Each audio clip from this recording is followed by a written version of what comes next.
Thank you for listening to Shulchanaruchharav.com. Making an interval, eating, drinking, or talking after Hamapil-Part 2.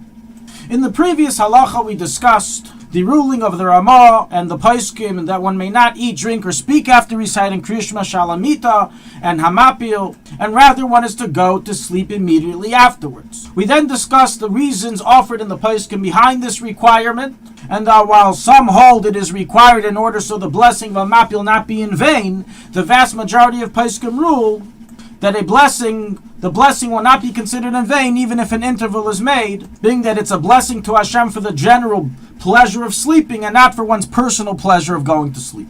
And therefore we concluded that while initially a hefsek is not to be made as the ruling is in Shulchan Aruch according to everyone, there's no room to abstain from saying Hamapil due to the claim that you may make an interval and cause the blessing to be in vain, as in truth the majority of the Paiskim rule that it's not a blessing in vain. We will now address a number of points that we concluded with in the previous halacha. And that is, what about in a time of need?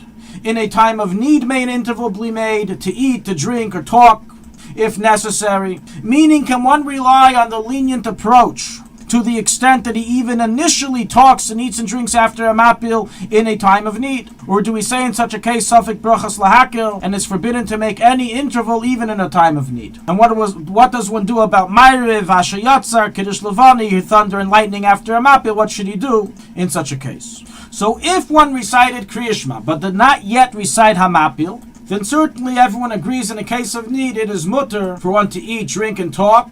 Although in such a case he should repeat Shema over again, as implies the Ramah and rules the Mishnah Brura and the Siddur of the Yavitz. However, if he already recited Hamapil, then we enter into the major machlekes if making an interval is considered a bracha levatala. Some Paiskim rule it's forbidden in all cases, even in a time of need, to eat, drink, or talk, as then you turn your bracha into a bracha levatal if you didn't yet go to sleep, while other Paiskim, as we stated, take the position that in a time of need it is permitted to eat, drink, and talk after Hamapil. So rules the Makar Chaim, the Siddur Yavitz, Tilas Chaim, the Birchas Habayis, and other Paiskim. Practically, what is the final halacha? So while you have some people who are accustomed, like the first approach, which is the approach of the Ben Ish Chai and others, that they suspect for a bracha levatal, and therefore they will never make an interval after Hamapil, even in a time of need. Others are even initially accustomed, like the second opinion, that it's never considered a bracha levatal if an interval is done after Hamapil, and therefore even if it's not such a time of need, they go ahead and eat and drink and talk after Hamapil. Nonetheless, the practical approach that people should follow is to suspect for the first opinion, and therefore only if it's a time of great need should one resort to eating, drinking, and talking after Hamapil. Based on all this, we can now reply to the questions that we asked earlier. You said Hamapil already, now you forgot to daven Ma'ariv, you just remembered, you didn't say Sfira Sa'im, you didn't say Ashiyatz after going to the bathroom, you went to the bathroom after Hamapil, you didn't say Kiddush Levani, hit thunder, lightning. In all these cases, may you say it or not, so as the Makar Chaim of the Chavis Yer records, it is permitted for it to be said in this situation, as the main approach is that it's not considered a hefsek. And since if you don't daven Ma'ariv or say Sfira Sa'im, you will transgress a command, there's an obligation for this to be done, therefore, we're not going to be machmir in such a case just because you said Hamapil.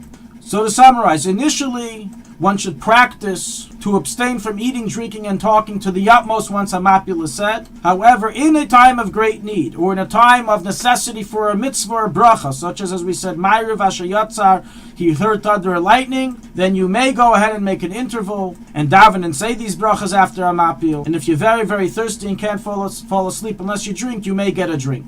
We will now address a few other questions relating to this issue of Hamapil and interval. If after Hamapil was said something came up, time of great need, and an interval was made, should Hamapil be repeated? So in such a case, the blessing of Hamapil should be repeated without concluding with Hashem's name, meaning without the concluding sentence, and one is also to repeat the saying of Shema in such a case, so is evident from the ruling of the Alter Rebbe and other Paiskim in chapter 6, halacha 8.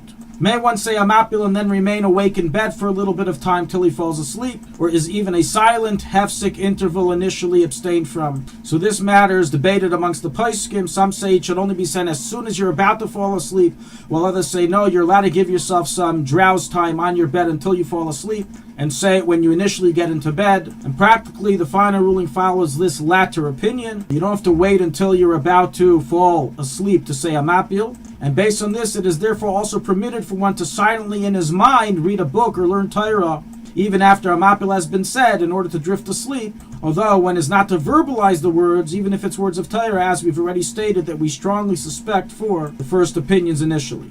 Last question, what is the halacha if you already fell asleep and then woke up?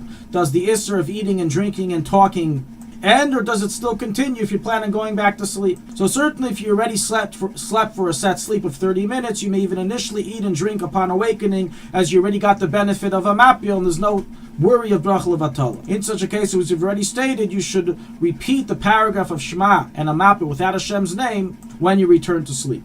If, however, you only fell asleep for a very short amount of time, like for 2 minutes, and then you woke up, then this matter is questioned upon in the Paiskim, with some actually citing that even if you slept for even a minute, it now becomes mutter for you to eat, drink, and make an interval.